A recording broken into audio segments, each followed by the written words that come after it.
Hi, this is Bill Watkins. Today, let's take a couple of minutes in James chapter 3, verse 1.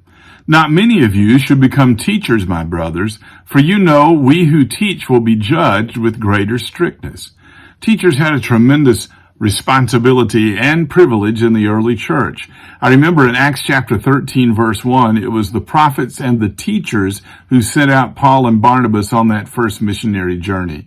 In 1 Corinthians chapter 12, verse 28, the Bible says God has appointed in the church first apostles, second prophets, third teachers.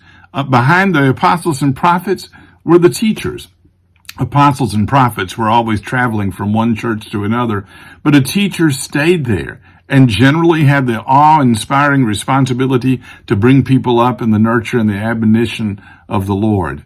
However, I would tell you that teachers often made mistakes. For instance, in Acts chapter 15, verse 24, he talks about teachers who try to tell the church they must keep the Old Testament law. In Romans chapter 2, verses 17 through 29, he talked about people whose life is a contradiction to their instructions, and therefore they bring shame on on those that they teach.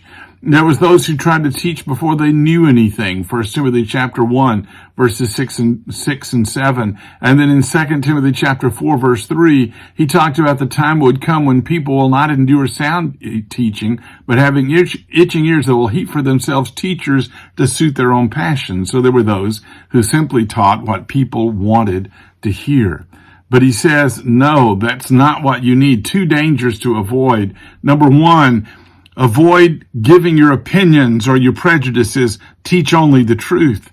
The second thing is avoid teaching the truth and then living your life some other way. Never tell the people you teach, do as I say, not as I do. Do what you teach. Thanks for watching.